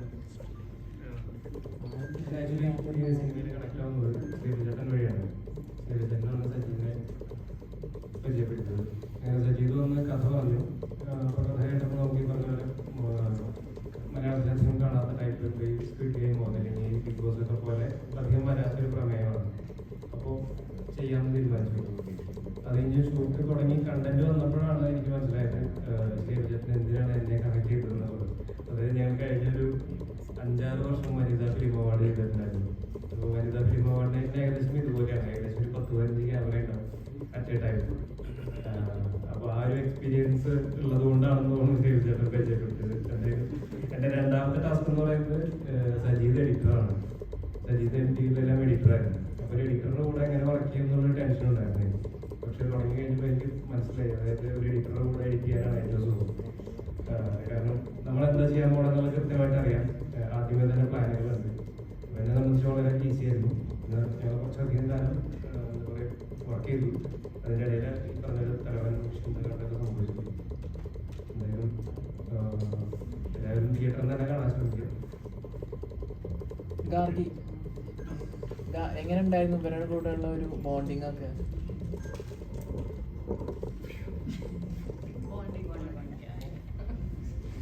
ഞങ്ങളിപ്പോൾ സ്റ്റാർട്ടിങ് വർക്ക്ഷോപ്പ് ഉണ്ടായിരുന്നു. അതിന് 1 വീക്കോളം ഉണ്ടായിരുന്നു. 2 വീക്സ് ഓക്കെ, അറൗണ്ട് 10 ഡേയ്സ് 10 ഡേയ്സോളം വർക്ക്ഷോപ്പ് ഉണ്ടായിരുന്നു. അപ്പോൾ ഈ സമയത്തൊക്കെ ഞങ്ങൾ ഒന്നിച്ചാണ് പല ഇപ്പോൾ Devendranath theatre practitioner, acting trainer. അപ്പോൾ ദേവേന്ദ്രനാണ് ഞങ്ങൾക്ക് വർക്ക്ഷോപ്പ് എടുത്തത്. സോ അപ്പോൾ ഈ ഒരു ടൈമിൽ തന്നെ we found it pretty well. And ഞങ്ങളെപ്പോഴും മറ്റേ ഒരു വണ്ടിയിൽ എല്ലായിടത്തും കൊണ്ടുപോകുള്ളൂ, ഒരു വണ്ടിയിൽ തിരിച്ചു കൊണ്ടുവരുള്ളൂ അല്ലേ. സ്പെഷ്യൽ ഇൻസ്ട്രക്ഷൻ ഉണ്ടായിരുന്നു. ഞങ്ങൾ സെപ്പറേറ്റ് വണ്ടികളിലൊന്നും കയറ്റില്ല. 6 പേര് എപ്പോഴും ഒന്നിച്ചിട്ടുണ്ടാവും. ആൻഡ് അപ്പം ഈ വർക്ക്ഷോപ്പിൻ്റെ ഇടയിൽ തന്നെ പല പല സീക്വൻസുകൾ ചെയ്യുമ്പോഴും വി ഗെറ്റ് ടു ലൈക്ക് പല പല ഗ്രൂപ്പായിട്ട് വർക്ക് ചെയ്യാൻ തുടങ്ങി. ആൻഡ് ഈവൻ വർക്ക്ഷോപ്പിൻ്റെ ഇടയിൽ ലാസ്റ്റ് ഐ തിങ്ക് ഒരു ട്രഷർ ഹണ്ട് എക്സസൈസ് ഉണ്ടായിരുന്നു. ഞങ്ങളതുപോലെ 3 പേര് ഡിവൈഡ് ചെയ്തിട്ട് ട്രഷർ ഹണ്ട് ആയിട്ടൊക്കെ ചെയ്തു. എൻ്റെ ടീം ജയിച്ചായിരുന്നു. എനിക്ക് ടീമിൽ ആരൊക്കെ ഉണ്ടെന്ന് പറഞ്ഞില്ല. എൻ്റെ ടീം ജയിച്ചായിരുന്നു. ഈ ഉണ്ടായിരുന്നല്ലേ. അപ്പോൾ ഈ ഒരു ഇതുകൊണ്ട് തന്നെ പെട്ടെന്ന് ബോണ്ടായി. പിന്നെ എല്ലാവരും ആക്ച്വലി ഒറ്റ എയിമോടെയാണ് ഈ പടത്തിൽ നിൽക്കുന്നത്. നല്ലൊരു വർക്ക് പുറത്തേക്ക് കൊടുക്കുക, നല്ലൊരു ഔട്ട് കൊടുക്കുക എന്നുള്ള ഒരു എയിമാണ് ഈ 6 പേർക്കും എല്ലാവർക്കും ഉള്ളത്. പക്ഷെ ഞങ്ങൾ ഒന്നിച്ച് വർക്ക് ചെയ്ത് 6 പേർക്കും ഒരു എയിമാണുള്ളത്. ആൻഡ് ഈ വർക്ക്ഷോപ്പ് ഉള്ളത് കൊണ്ട് തന്നെ ഇപ്പോൾ നമുക്ക് ഓക്കെ ഒരു ആക്ടർക്ക് ചിലപ്പോൾ ഈ ഏരിയയിൽ ബുദ്ധിമുട്ട് വരാൻ സാധ്യതയുണ്ട്. സോ നമുക്ക് എങ്ങനെ അയാളെ സപ്പോർട്ട് ചെയ്ത് അപ്ലിഫ്റ്റ് ചെയ്യാൻ പറ്റും. അപ്പോൾ അങ്ങനത്തെ ഒരു കാര്യം നമുക്ക് പരസ്പരം വളരെ നന്നായി മനസ്സിലാക്കാൻ പറ്റി. അപ്പോൾ അതുകൊണ്ട് തന്നെ ഭയങ്കര എളുപ്പമായിരുന്നു ഒന്നിച്ച് വർക്ക് ചെയ്യാൻ. ശ്രുതി, ഈ ടൈപ്പ് മൂവി ചെയ്യുന്ന സമയത്ത് പല ആൾക്കാരും ഈ ഹൊറർ ടൈപ്പ് ചെയ്യുന്ന സമയത്ത് പറയാനുള്ളൊരു ഹൊറർ ടൈപ്പ് ചെയ്യുന്ന സമയത്ത് ആൾക്കാരെ പറയാനുള്ള ഒരു നെഗറ്റീവ് എനർജി ഫീൽ ചെയ്യാറുണ്ട്. അല്ലെങ്കിൽ ആരോ എന്തോ ഉണ്ടെന്നോ, അല്ലെങ്കിൽ നമ്മൾ ഈ ഷൂട്ട് കഴിഞ്ഞ് വീട്ടിൽ പോയി കഴിഞ്ഞാൽ ചിലപ്പോൾ ആരെങ്കിലും കണ്ട് പേടിക്കുകയോ അങ്ങനെയൊക്കെ തോന്നാറുണ്ടെന്ന് പറഞ്ഞു. അങ്ങനെ എന്തെങ്കിലും ഫീൽ ഉണ്ടായിരുന്നു? ഷൂട്ട് ചെയ്യുന്ന സമയത്ത് അങ്ങനെയൊന്നും ഫീൽ ഉണ്ടായില്ല. പക്ഷെ എനിക്ക് പേടിയുണ്ടായിരുന്നു ശരിക്കും പറഞ്ഞാൽ. റൂമിലേക്ക് പോയിട്ട് പിന്നെ തന്നെ ഉറങ്ങണം. പക്ഷെ ലക്കിലി രാത്രി മുഴുവൻ ഷൂട്ട് ചെയ്തിട്ട് നൈറ്റ് ഷൂട്ടായിരുന്നു. ഡേ സമയത്ത് സൂര്യന് ഉദിച്ചിട്ടുണ്ട്. അപ്പോൾ അത്ര പേടിയുണ്ടായില്ല. പക്ഷെ ശരിക്കും ഡേ സമയത്ത് കാരണം അവിടെ നമ്മൾ താമസിക്കുന്ന ഹോട്ടലൊക്കെ കുറച്ച് സെക്യൂർഡ് ആണ്. അടുത്ത ആരും ഇല്ല, ഒരു വെൽഗീജിലൊക്കെയാണ്. അപ്പോൾ ഒരിക്കൽ റൂമിൽ വന്നാൽ പിന്നെ ഞാൻ പുറത്തേക്ക് ഇറങ്ങില്ല, എന്ത് കാരണം വെച്ചാൽ. അപ്പോൾ എനിക്ക് ഫസ്റ്റ് പേടിയുണ്ടായി. പക്ഷെ ഷൂട്ടിൽ we all were having like a very good time. And ആ ഒരു റിലാക്സേഷനായ കാരണമാണ് നമ്മൾ ഇമോഷൻസും സിറ്റുവേഷനും പടത്തിൻ്റെ ഷൂട്ടിൻ്റെ സമയത്ത് കുറച്ചൊന്ന് റിലാക്സ് ആയതാണ് നമ്മൾ ഇമോഷൻസ് കൂട്ടും. അങ്ങനെ പേടിച്ച് നിൽക്കുമ്പോൾ നമുക്ക് അഭിനയിക്കണ്ടേ. പക്ഷേ ആ സിറ്റുവേഷൻ വന്നില്ല. So we were all very comfortable with each other. We were very relaxed. We have a very good director. വളരെ ഈസി ഗോയിങ് ഡയറക്ടറാണ്. എനിക്ക് കുറച്ച് ചീത്ത കിട്ടിയിട്ടുണ്ട് കേട്ടത്. സോ ഈ വീട് എവരിബഡി പ്രത്യേകിച്ച് അത് കറുത്ത ഷർട്ട് വെച്ചിട്ട് ചെറുക്കാൻ. But we had A great time. അങ്ങനത്തെ ഒരു എക്സ്പീരിയൻസ് ഒന്നും ഉണ്ടായില്ല. രാത്രി ഷൂട്ട് ചെയ്യുന്ന സമയത്ത് it was about October November സമയം. കുട്ടിക്കാലത്ത് ഫോഗ് ഉണ്ടായി. പിന്നെ ഒരു അഗൈൻ ചെറിയൊരു മഴയുടെ മുകളിൽ ഒരു തണ്ണീർ നിൽക്കുന്ന ഒരു വീട്. അപ്പോൾ എല്ലാവരും ടേക്ക് ചെയ്യുന്ന സമയത്ത് സൈലൻസ് ആകുമ്പോൾ നമുക്ക് തോന്നിക്കും പുറത്തുനിന്ന് ആരോ എന്തോ ശബ്ദം വരുന്നുണ്ട്. അങ്ങനത്തെ നമ്മുടെ mind playing games on us. അതുകൂടാതെ we do not have any scary experience അങ്ങനെയൊന്നും ഉണ്ടായില്ല. പക്ഷെ ഐ വാസ് സ്കെയർഡ്. അത് ഞാൻ പറയുന്നത്. ഒരു ഈ ഒരു അവസരം ഞാൻ ഉപയോഗിക്കുകയാണ്. വ്യക്തിപരമായിട്ട് എനിക്കൊരു കാര്യം, കാരണം ഇതിനകത്ത് കുറേ റിവ്യൂസ് ഒക്കെ ഞാൻ കണ്ടിരുന്നു. അപ്പോൾ അതിനകത്ത് അധികം ആളുകൾ പറയുന്നത് ഇതിന്റെ എൻഡിങ് മനസ്സിലായില്ല, അല്ലെങ്കിൽ എൻഡിങ് വളരെ ആംബിഗ്വസ് ആണ്, ഓപ്പൺ എൻഡഡ് ആണെങ്കിലും നമുക്കൊന്നും മനസ്സിലാവുന്നില്ല എന്നൊക്കെ പറയുന്നുണ്ട്. സത്യത്തിൽ നിങ്ങൾ ഇത് കുറച്ചുകൂടി ശ്രദ്ധിച്ച് കാണുവാണെങ്കിൽ നിങ്ങൾക്ക് ഈ എൻഡിങ് ഈസി ആയിട്ട് മനസ്സിലാവും. ഈ എൻഡിങ് മനസ്സിലാവണമെങ്കിൽ ഈ സിനിമയുടെ ഫസ്റ്റ് സീൻ ഒന്ന് ഓർത്തെടുത്താൽ മതി. ഫസ്റ്റ് ഫ്രെയിം ഓർത്തെടുത്താൽ തന്നെ നിങ്ങൾക്ക് അതിന്റെ എൻഡിങ് പിടികിട്ടും. അപ്പൊ അതുകൊണ്ട് ഇനി അത് മനസ്സിലാകാത്ത ആളുകൾ റിവ്യൂ, പക്ഷെ റിവ്യൂവിൽ അത് ഒരു പോരായ്മയായിട്ട് പറയുന്ന അങ്ങനെ പറയുന്നുണ്ടെങ്കിൽ അത് വീണ്ടും ആ സിനിമ ഒന്ന് പോയി കാണുക. ഇത് ജസ്റ്റ് ഒരു ജംപ് സ്കെയർസിന് വേണ്ടിയിട്ടോ എന്നെ പേടിപ്പിച്ചില്ല എന്നൊക്കെ കുറെ റിവ്യൂസ് പറഞ്ഞു. ഇത് പേടിപ്പിക്കാൻ വേണ്ടിയിട്ടുള്ള സിനിമയല്ല, ഇത് കുറച്ചുകൂടി ശ്രദ്ധയോടെ കാണുന്ന ഒരു സിനിമയാണ്. ഇതൊരു എന്താ പറയണ്ടത്, ഒരു യൂഷ്വൽ കമേഴ്ഷ്യൽ പോട്ട് ബോയിലറോ അല്ലെങ്കിൽ ഒരു എന്റർടൈനർ ആയിട്ടുള്ള ഒരു സിനിമയല്ല, കുറച്ച് ശ്രദ്ധിച്ച് കാണുന്ന സിനിമയാണ്. കുറെ ഈസ്റ്റർ എഗ്സ് ഉണ്ട്, കുറെ ഇന്നർ ലെയേഴ്സ് ഉണ്ട്, എൻഡിങ്ങിനും ഒരു അർത്ഥമുണ്ട്. അപ്പോൾ അത് മനസ്സിലാക്കിക്കൊണ്ട് ഈ സിനിമയെ കാണുക എന്ന് ഒരു ചെറിയൊരു റിക്വസ്റ്റ്. Thank you. പണ്ട് നമ്മള് റിയാലിറ്റി ഷോയില് പണ്ട് ചേച്ചിയൊക്കെ ആങ്കർ ചെയ്ത് തുടങ്ങുന്ന സമയത്ത് നമ്മൾ കണ്ടിട്ടുള്ള ആങ്കർമാരെന്ന് പറഞ്ഞാൽ കുലസ്ത്രീകളെ പോലെ സാരി ഉടുത്ത് മാന്യമായി മലയാളം മാത്രം സംസാരിച്ച് വരുന്ന ആങ്കർമാരെ കാണുന്ന ഒരു സമയത്ത് നിങ്ങൾ കുറച്ചൊക്കെ മോഡേൺ ആയിട്ട് ചേച്ചിയും രഞ്ജിനി ഹരിദാസും അല്ലെ അതുപോലുള്ള ആൾക്കാരൊക്കെ സ്ട്രഗിൾ ചെയ്ത്, അതായത് അന്ന് ഈ പറഞ്ഞ സോഷ്യൽ മീഡിയയിലൂടെ ഒക്കെ ആണെങ്കിലും ഒരുപാട് നെഗറ്റീവ്സ് ഒക്കെ കേട്ടാണ് നിങ്ങൾ ആ പ്രോഗ്രാമിൽ കുറച്ച് മോഡേൺ ആയിട്ടൊക്കെ ചെയ്തു വരുന്നത്. പക്ഷെ ഇന്ന് അങ്ങനെയുള്ള ആങ്കർമാരെ ആണ് നമ്മൾ ആവശ്യപ്പെടുന്നത്. അപ്പൊ ആ ഒരു സ്ട്രഗിൾ അതിനെ ഇപ്പൊ എങ്ങനെ അതിനെ നോക്കി കാണുന്നുണ്ട്? ആ സമയത്ത് ഞാൻ കുറെ സ്ട്രഗിൾ ചെയ്തു. കാരണം ഞാനിവിടെ വന്നത് എൻ്റെ പേഴ്സണാലിറ്റിക്ക് വേണ്ടിയിട്ടാണ് എൻ്റെ പ്രൊഡ്യൂസറിനെ സെലക്ട് ചെയ്തത് ആ ഷോ ഹോസ്റ്റ് ചെയ്യാൻ. അപ്പോൾ ഞാൻ I came as Shruti Menon. ഞാനിവിടെ വന്നിട്ട് മറ്റൊരാളായിട്ട് മാറാനല്ല. That was not the aim. So ഞാനിത് അറിഞ്ഞില്ല ശരിക്കും പറഞ്ഞാൽ കേരളത്തിൽ വന്നിട്ട് ഇത്രയും നെഗറ്റീവായ ബാക്ക്ലാഷ് ഒക്കെ കിട്ടുമെന്ന് ഞാൻ ഒട്ടും പ്രതീക്ഷിച്ചില്ല. ആൻഡ് പ്ലസ് ഞാൻ ബോംബെയിൽ താമസിക്കുന്ന കാരണം നെഗറ്റീവായിട്ട് സംസാരിച്ചുകൊണ്ടിരിക്കുന്നത് ഞാൻ അത്ര അറിഞ്ഞില്ല. And I think in a way that was very good.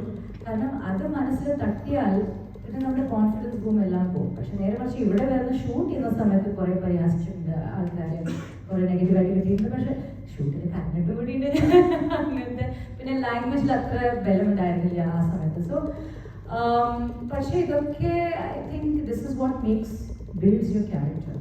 അതായത് ഇപ്പോൾ ആരെങ്കിലും എന്തെങ്കിലും പറഞ്ഞാൽ I know how to handle it. അപ്പോൾ ചെറുപ്പമായിരുന്നു this is very normal difficulty. അത്ര എല്ലാവരും ലൈഫ് അത്രയും ഈസി ആയ ലൈഫ് കിട്ടിയാൽ ഇറ്റ്സ് ബോറിംഗ്. കുറച്ചൊന്ന് അപ്പ് ആൻഡ് ഡൗൺ, കുറച്ചൊന്ന് സ്ട്രഗിൾ എല്ലാവർക്കും വേണം. ആൻഡ് സ്ട്രഗിൾ ചെയ്ത് കിട്ടുന്ന final product now see in such a comfortable place. ഇതുപോലെ തന്നെ മീഡിയനെ എത്രയാണ് പറഞ്ഞിരിക്കുന്നത്, മലയാളം അറിയില്ല, പിന്നെ ഞാൻ സംസാരിക്കുന്ന ചില വാക്കുകൾ അതെടുത്ത് പറഞ്ഞിട്ടുണ്ട്. ചിലർ പറയും ഇവിടെ എന്താണ് സ്റ്റൂളിൻ്റെ മേൽ, എനിക്ക് ഹൈ ഹീൽസ് ഇഷ്ടമാണ്, ഐ ലൈക്ക് ഹൈ ഹീൽസ്. സ്റ്റൂളിൻ്റെ മേളിൽ നിന്നിട്ട് എന്താണ് സംസാരിക്കുന്നത്. കാരണം അവർക്ക് ദേ ഡോണ്ട് അണ്ടർസ്റ്റാൻഡ്. അവരെ ഇൻറ്റിമിഡേറ്റ് ചെയ്യുന്ന ഒരു അവതാരകയായിട്ട് ഞാൻ വന്നു. So what you don't understand you start making fun. അത് അവരുടെ ബുദ്ധി കുറവാണ്. So it was like that. Because I thought it was very foolish. So today I'm in a much better place. And അതേ എന്നോട് എൻ്റെ ഫാഷൻ സെൻസിനെ കുറിച്ച് ചോദിക്കുന്നു, പെൺകുട്ടികളാണ് ചോദിക്കുന്നു, ഇഷ്യൂസ് ചെയ്യണം ഇതാറൊക്കെ തൊഴണം. It's nice. സോഷ്യൽ മീഡിയയിൽ വളരെയധികം ഒരു ആക്ട്രസ് അല്ലെങ്കിൽ ഒരു ആക്ടർ പോസ്റ്റ് ചെയ്യുമ്പോൾ ആളുകൾ റിയാക്ട് ചെയ്യുന്ന രീതിയുണ്ട്. ഹാരാസ് ചെയ്യുന്ന ഒരു പരിധി ചെയ്യുമ്പോൾ പ്രൈവസിയിലേക്ക് ഇത് കാണുന്ന ഫീൽ ചെയ്യാറുണ്ട്. എപ്പോഴും ചിന്തിക്കാൻ താല്പര്യമുണ്ടായിരുന്നു. ഓഫ് കോഴ്സ് ഞാൻ കുറേയൊക്കെ സോഷ്യൽ മീഡിയയിൽ ട്രോൾസ് വന്നിട്ട് അത് പറയും. I don't know how many of you are എന്നെ ഫോളോ ചെയ്യുന്ന അറിയില്ല. പക്ഷേ ഇപ്പോൾ ട്രോൾ വന്നാൽ ഞാൻ നേരെ തിരിച്ചു കൊടുക്കും. And I think about 2 years ago ഞാൻ ശരിക്കും കൊടുക്കുമായിരുന്നു. Because they used to talk smack about my mother, my body. എൻ്റെ ബോഡിയെ കുറിച്ച് വൃത്തികേട് പറയുക, എൻ്റെ അമ്മയെ കുറിച്ച് വൃത്തികേട് പറയുക, എൻ്റെ ഫാമിലിയെ കുറിച്ച് വൃത്തികേട് പറയുക. അപ്പം ഞാനും അതേപോലെ തന്നെ ട്രോളിങ് ട്രീറ്റ്മെൻറ്റ് അവിടെയും അമ്മയെ വിളിച്ച്, ആ ചേച്ചിയെ വിളിച്ച്, അനിയത്തെ വിളിച്ച്, നിന്റെ അമ്മയുടെ അതല്ല ചെറിയ ഞാൻ പറയുന്നത്. No, I used to say what your mother has is exactly what every other woman has. You comment on my body, I'm a woman. Your mother has the same thing, and hasn't she taught you any manners? അതുപോലെ തുടങ്ങിയപ്പോൾ ശരിക്കും trawling has like vanished. ഇപ്പം ആരൊന്നും പറയില്ല. ഇപ്പം ഞാനും എനിക്ക് അത്ര ദേഷ്യമൊന്നും വരാറില്ല. കുറച്ച് മെച്ചോറിറ്റിക്ക് വന്നപ്പോൾ ഇറ്റ്സ് ടെറിബിൾ ഗൈസ്. ഈ പലപ്പോഴും ഈ സിനിമയായി കാണാതെ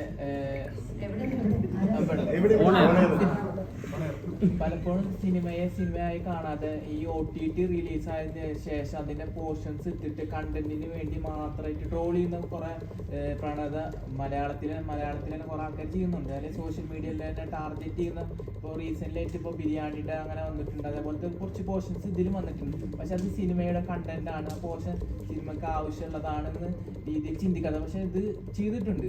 അപ്പോൾ ഇത് ഇനി അങ്ങനെ വരുന്നോ അല്ലെങ്കിൽ ഇതിനെ കുറിച്ചൊരു പേടിയോ ഉണ്ടോ? ഇല്ല, എനിക്ക് അങ്ങനത്തെ ഒരു പേടിയൊന്നുമില്ല. കാരണം there's no point. ആൾക്കാർക്ക് ചെയ്യുന്നത് technology. The biggest scariest part of today's world is having an internet connection in a fool's hand. അത് നമുക്ക് ഒന്നും ചെയ്യാൻ പറ്റില്ല. ചെയ്യുന്നവർ ചെയ്തുകൊണ്ടിരിക്കണം. But just to tell everybody that people will continue. I stopped bothering. എനിക്ക് അങ്ങനത്തെ ഒരു പേടിയൊന്നുമില്ല അപ്പോൾ.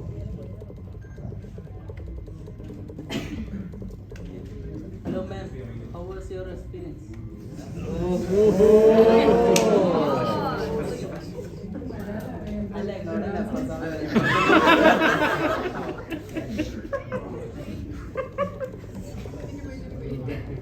Thank you, Namaskar. This is my first Malayalam movie, and of course, the experience is very good. I would like to thank to my director and my producer and the whole team of Varakan that we become a family now, and it is a really great experience that today I'm having here and being a part of this great movie. Thank you.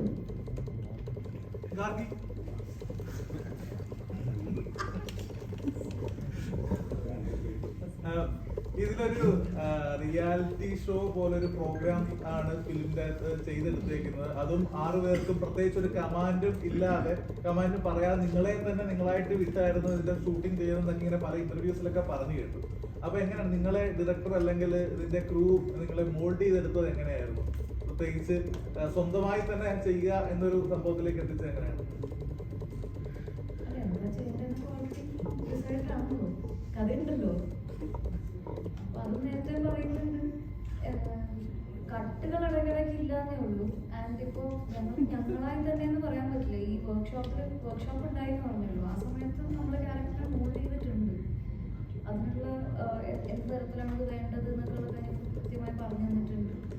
അപ്പോൾ ഇപ്പോൾ ഈ command ഇല്ല എന്ന് പറയുന്നതും ഒരു shot എടുക്കുന്നതിന് മുമ്പ് okay ഇവിടെ നിന്ന് നിങ്ങൾ ഇങ്ങോട്ടാണ് പോകേണ്ടത്, ഇതിൻ്റെ കാര്യങ്ങളാണ് ഉണ്ടാവുക, ഇതൊക്കെ ആയിരിക്കും നിങ്ങളുടെ ലൈൻസ്, ഇതെല്ലാം ആക്ച്വലി ഇറ്റ്സ് ഓൾറെഡി ഗിവൻ. അല്ലാതെ അങ്ങനെ മറ്റേ പശുവിനെ അഴിച്ചുവിട്ട പോലത്തെ പരിപാടിയൊന്നും ഇല്ല.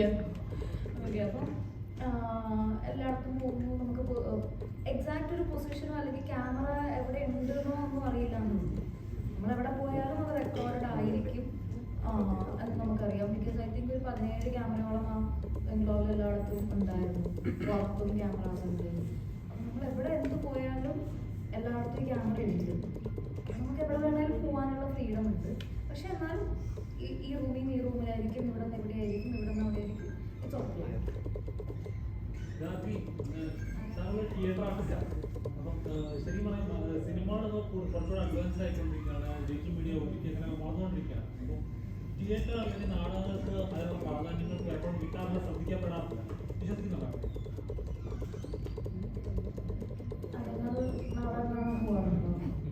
ലാസ്റ്റ് കണ്ടിട്ട് 1 മാസം അറിയാം.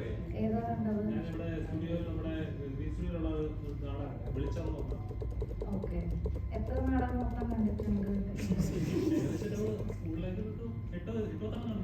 ഏതാ? 8 എത്ര സിനിമ കണ്ടിട്ടുണ്ടോ?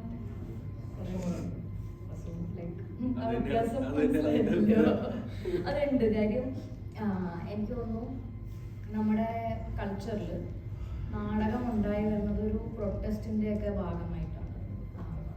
അപ്പോൾ നമുക്കൊരു ഒരു പ്രൊട്ടസ്റ്റിന്റെ ഭാഗമായിട്ടാണ് നാടകം നമ്മുടെ കൾച്ചറിൽ ഉണ്ടായി വരുന്നത്. അതൊരു ആർട്ട് ഫോമിനേക്കാൾ ഉപരി ഒരു പ്രതിഷേധമായിരുന്നു. അത് പിന്നെയാണ് നമുക്ക് കുറച്ചുകൂടെ നമ്മൾ അതിനെ വീണ്ടും വർക്ക് ചെയ്യുന്നു. ഇപ്പോൾ പല പല രാജ്യത്തു നിന്നുള്ള ഇൻഫ്ലുവൻസുകൾ ഉണ്ടാവുന്നു. ഇപ്പോൾ ബ്രിട്ടീഷ് ഇൻഫ്ലുവൻസ് നമ്മുടെ നാട്ടിലേക്ക് വരുന്നു. അങ്ങനെ ഇറ്റ് ചേഞ്ചസ്. തിയേറ്റർ മാറുന്നുണ്ട്. പക്ഷേ നമ്മുടെ നാട്ടിലേക്ക് ഇപ്പോൾ എനിക്ക് തോന്നുന്നു നാടകം ടിക്കറ്റ് എടുത്ത് കാണുക എന്ന് പറഞ്ഞൊരു കൾച്ചർ ഇപ്പോഴും നമുക്കങ്ങനെ ഇല്ല. ഇപ്പം നമ്മളൊരു ഷോ ഇവിടെ ചെയ്തു എന്ന് വെച്ചോ, കൊച്ചിയിലൊരു ഷോ ചെയ്യുന്നു. ഫസ്റ്റ് ഒരു ഷോ ചെയ്യുമ്പോഴേക്കും ടിക്കറ്റ് എടുത്ത് കുറച്ച് പേരൊക്കെ കാണും, ഒരു സർക്കിളിലുള്ള ആളുകൾ കാണും. ഒരു 2-3 ഷോ ചിലപ്പോൾ പോയിട്ടുണ്ട്. ഇത്ര ആൾക്കാരെ നാടകം ടിക്കറ്റ് എടുത്ത് കാണാൻ ഇവിടെ ഉള്ളൂ, ഒരു 3 ഷോയിലുള്ള ആൾക്കാർ. പിന്നെ നമ്മൾ കണ്ടവർ തന്നെ വീണ്ടും ഉള്ളൂ. അപ്പോൾ നമ്മുടെ കൾച്ചർ ഇല്ലാത്തത് കൊണ്ട് തന്നെ ഇതിൽ നിന്ന് നമുക്ക് ഈ ഫണ്ടിങ് തിരിച്ച് കിട്ടാനുള്ളത് ഭയങ്കര ബുദ്ധിമുട്ടാണ്. പക്ഷേ സിനിമയ്ക്ക് ഇറ്റ്സ് മോർ പോപ്പുലർ. പിന്നെ ഒരു സിനിമ ഒരിക്കൽ ഷൂട്ട് ചെയ്ത് കഴിഞ്ഞാൽ പിന്നെ എവിടെ വേണമെങ്കിലും കാണിക്കാം എന്നുള്ള ഈസി ഒരു ഓപ്ഷൻ ഉണ്ട്. പക്ഷെ ഒരു നാടകത്തിന് ഇപ്പോൾ ഒരു 10 ആക്ടേഴ്സ് ഉണ്ടെന്ന് വെച്ചിട്ട് ഒരു സെറ്റ് ഉണ്ട്. ഇത് വേറൊരിടത്ത് കളിക്കണമെങ്കിൽ 10 പേരും വീണ്ടും എത്തണം, 10 പേരുടെ സമയം വീണ്ടും ഉണ്ടാക്കണം. ഈ സെറ്റ് ട്രാൻസ്പോർട്ട് ചെയ്യണം നമുക്ക്. അപ്പോൾ ഓരോ തവണ നാടകം ചെയ്യുമ്പോഴും ഇതിൻ്റെ ചിലവ്, അതേ ചിലവ് വീണ്ടും വീണ്ടും ഉണ്ടാകും. അപ്പോൾ ഇതിൽ നിന്ന് നമുക്കൊരു പ്രോഫിറ്റ് ഉണ്ടാക്കണമെങ്കിൽ ഒരുപാട് കാലം ഇത് കളിക്കേണ്ടി വരും. അപ്പോൾ അങ്ങനത്തെ ഒരുപാട് ബുദ്ധിമുട്ടുകൾ ഉള്ളത് കൊണ്ട് തന്നെ നാടകം സിനിമയുടെ അത്ര പോപ്പുലർ അല്ല. പക്ഷെ അതേസമയം നമ്മളിപ്പോൾ UK പോവുകയാണെങ്കിൽ അവിടെ തിയേറ്ററിന് ഒരു ടിക്കറ്റ് കിട്ടുക എന്ന് പറഞ്ഞാൽ only the most rich people can afford A theatre ticket. അവിടെ ഒരു എലീറ്റ് സ്വഭാവമാണ് തിയേറ്ററിനുള്ളത്. അതായത് ഒരു സാധാരണക്കാരന് അഫോർഡ് ചെയ്യാൻ പറ്റാത്തൊരു സാധനമാണ് അവിടെ ആ കൾച്ചറിൽ തിയേറ്റർ. സിനിമ ആർക്ക് വേണോ കാണാൻ പറ്റും, പക്ഷെ നാടകം കാണണമെങ്കിൽ നാടകത്തിലുള്ള ആക്ടേഴ്സിനും നല്ല രീതിയിലുള്ള റെമ്യൂണറേഷൻ വേറൊരു കൾച്ചറിലുണ്ട്. അപ്പോൾ നമ്മുടെ കൾച്ചറിൽ ഞാൻ പറഞ്ഞ് പ്രൊട്ടസ്റ്റായി തുടങ്ങിയത് കൊണ്ട് നമ്മളെപ്പോഴും അങ്ങോട്ടൊരു അതിനൊരു ആർട്ട് ഫോമായിട്ട് കണ്ടു വന്നിട്ടില്ല എന്ന് തോന്നുന്നു. അതുകൊണ്ട് ഇപ്പോഴും നാടകങ്ങൾ ചെയ്യണമെങ്കിൽ എപ്പോഴും പൊളിറ്റിക്കൽ ആയിരിക്കണം എന്ന് പറഞ്ഞിട്ടുള്ളൊരു കൺസെപ്റ്റ് ഇപ്പോഴും ഭയങ്കര സ്ട്രോങ് ആയിട്ട് നിലനിൽക്കുന്നുണ്ട്.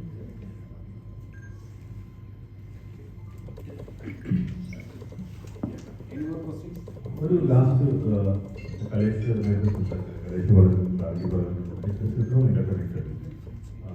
അതിനോട് പറഞ്ഞിട്ട് നമുക്ക് വേണമെങ്കിൽ അവസാനിപ്പിക്കാം. അതായത് കലേഷ് പറയുന്നത് പോലെ ഇതൊരു ഹൊറർ സിനിമയല്ല, ദയവ് ഇന്നലെ ഹൊറർ സിനിമയായിട്ട് പറയാം. ഹൊറർ സിനിമ എന്ന് പറയുമ്പോഴത്തേക്ക് ആൾക്കാരുടെ എക്സ്പെക്ടേഷൻ ജംപ് സ്കെയർ, ബ്രൂട്ടാലിറ്റി, ഇതിനകത്ത് അതൊന്നുമില്ല. ഇതിനകത്ത് ബ്രൂട്ടാലിറ്റി ഇതിൻ്റെ ഹൊറർ എന്ന് പറയുന്നത് ഒരു അണ്ടർലൈൻ സോഷ്യൽ ഒരു കോസാണ്. ഇപ്പം നമ്മളിപ്പോൾ ജാപ്പനീസ് ഹൊറർ നമുക്ക് വളരെ എക്സൈറ്റിംഗ് ആണെന്ന് പറയുന്നത്. അപ്പോൾ അതിന് കാരണം എന്ന് പറഞ്ഞാൽ ഈ ഹിരോഷിമ നാഗസാക്കിയിലുള്ള ബോംബിച്ച് ആ സംഭവങ്ങളൊക്കെ നടന്ന് നമ്മുടെ സൈറ്റിനുള്ളിൽ അങ്ങനെ ഒരു സ്റ്റാർ കിടക്കുന്നുണ്ട്. കൊറിയൻ ഹൊറർ ഫിലിംസ് ഇത്രയും ബ്യൂട്ടിഫുൾ ആവുള്ള കാരണം എന്ന് പറഞ്ഞാൽ അതെല്ലാം സെറ്റ് ചെയ്യുന്ന സ്കൂൾസിലാണ് സെറ്റ് ചെയ്തിരിക്കുന്നത്. അപ്പോൾ അതുപോലെ ഈ വടക്കിലും അതുപോലെ ഒരു അണ്ടർലൈൻ സോഷ്യൽ കറണ്ട് ഉണ്ട്. അത് കേരളത്തോട് ഡീപ്പായിട്ട് കണക്റ്റഡ് ആയിട്ടുള്ള ഒരു സംഭവമാണ്. അത് സിനിമ കാണുമ്പോൾ മനസ്സിലാവും. അതുകൊണ്ടാണ് കലേഷ് പറഞ്ഞത് ഫസ്റ്റ് ഫ്രെയിം അത് വളരെ ഫേമസ് പെയിന്റിംഗ് ആണ് സിനിമ സെറ്റ് ചെയ്യാൻ ലാൻഡ് ചെയ്യാൻ ഉദ്ദേശിച്ചിരിക്കുന്നത്. ജോണി പകേൻ്റെ ഒരു വളരെ 15 വന്ന ഷാരോൺ ക്രോസിൻ്റെ റിവർ സ്റ്റേഷൻ വളരെ ഫേമസ് ചെയ്യും. അപ്പോൾ അതിനകത്ത് ഒരു ആള് ഒരു റിവർ ക്രോസ് ചെയ്യുന്നു, ഒരു സോളിനെ കൊണ്ട് റിവർ ക്രോസ് ചെയ്യുന്നു, അപ്പുറത്ത് നരകം ഇപ്പുറത്ത് സ്വർഗം. അതാണ് പെയിന്റിങ്. ഫുൾ സിനിമ എന്താണെന്ന് ആ ഒറ്റ പെയിന്റിങ് എസ്റ്റാബ്ലിഷ് ചെയ്യുന്നത് ഫസ്റ്റ് ഫ്രെയിം. അതിൻ്റെ കൺക്ലൂഷൻ ലാസ്റ്റ് ഫ്രെയിമിൽ കൊണ്ടുവരുന്നുണ്ട്. അപ്പോൾ ഈ ഒരു നരേറ്റീവാണ് ഫുൾ സർക്കിൾ പോകുന്നതിനകത്ത്. അല്ലാതെ ഇത് ജംപ്സ്കെയറോ ഇതൊന്നുമല്ല. ഇതിൻ്റെ സൂപ്പർ നാച്ചുറൽ ഫിലിം. അതിനകത്ത് ലവ്, ഒരു കൺവെക്റ്റഡ് ലവിൻ്റെ ഒരു ലെയർ ഉണ്ട് അതിനകത്ത്. നമ്മൾ കുറേ സോഷ്യൽ ഈവലിൻ്റെ കുറേ എലമെൻറ്റ്സ് ഒക്കെ സപ്പോർട്ട് ചെയ്യുന്നുണ്ട് അതിനകത്ത് ചെയ്യുന്നു. അപ്പോൾ അത് ഇത് ബുദ്ധിയുള്ളവർക്ക് മനസ്സിലാക്കാൻ പറ്റത്തുള്ളൂ. ബുദ്ധിയുള്ളവർക്ക് ഉണ്ടാകും. ലാസ്റ്റ് കാര്യം പറയാം. ഞാനിപ്പോൾ പറഞ്ഞത് ആരും എഡിറ്റ് ചെയ്തത് പ്ലീസ് ക്ലിക്ക് പേജിന് വേണ്ടി അത് ചെയ്യരുത്. കാരണം ഞാൻ വളരെ ഇമ്പോർട്ടൻ്റ് ആയ ഒരു സിറ്റുവേഷനെ കുറിച്ച് പറയണം. Trolling women on their bodies and abusing them online is horrible. And നിങ്ങൾ അതേ എടുത്തിട്ട് ഞാൻ ഇൻകംപ്ലീറ്റ് സെൻറ്റൻസ് ഞാൻ തെറി വിളിച്ചതല്ല, പക്ഷെ അതിനെ വേണ്ടി നിങ്ങൾ എഡിറ്റ് ചെയ്ത് അത് ഇടുന്നത് നിങ്ങളും അതിൻ്റെ പങ്കാളിയായി മാറും. So don't do that. Just say context വേണ്ടി പറയാണ്. Okay Okay, how are you done? Okay. Thank you, എല്ലാവരും. ആളെ പാട്ട് Okay, let's ഇത് കഴിഞ്ഞിട്ട് നമ്മുടെ LED വാളിന്റെ ഒരു ഫ്ലാഗ് ഓഫ് ഉണ്ട് താഴെ വെച്ചിട്ടാണ്. ഇപ്പൊ എല്ലാവരും ആർട്ടിസ്റ്റുകൾക്ക് ഫ്ലാഗ് ഓഫ് ചെയ്യണം താഴെ. അതിനുപോലെ തന്നെ ക്യാമറ എല്ലാവരും താഴെ കൂടെ വരണം. അതിന് കൂടുതലും കാണിച്ചു അല്ല ഒരു കാര്യം കൂടെ തിയേറ്റർ വിസിറ്റ് ഇന്ന് തിയേറ്റർ വിസിറ്റ് ഉണ്ട്. തിയേറ്റർ വിസിറ്റ് നമ്മുടെ PVR ലുലു മോള് രാത്രി 9:40 അപ്പൊ എല്ലാവരും ഇവിടെ എത്തിച്ചേർന്നിരിക്കുന്ന എല്ലാ മീഡിയാസും അതുകൂടി കവർ ചെയ്ത് തരാനായിട്ട് റിക്വസ്റ്റ് ചെയ്യുന്നു. ബാക്കി നാളത്തെ തിയേറ്റർ വിസിറ്റിന്റെ കാര്യം പ്രൊവൈഡ് രാത്രി കാണിക്കുന്നു. Thank you. അതുപോലെ തന്നെ ഫുഡ് അറേഞ്ച് ചെയ്തിട്ട് അതിന്റെ കപ്പാസിറ്റി വന്ന് 35 സീറ്റേ കപ്പാസിറ്റി ഉള്ളൂ. സ്പ്ലിറ്റ് ചെയ്ത് പോകണം ഇതിന്റെ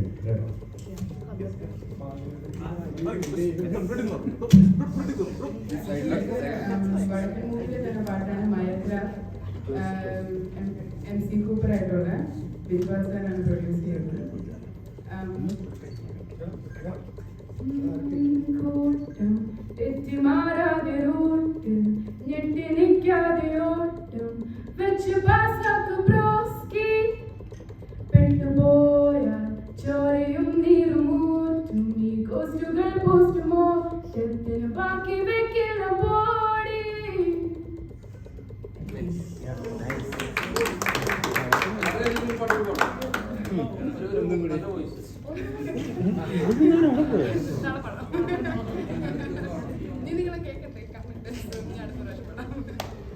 Thank you guys. Thank you very much. Flag off. Flag off.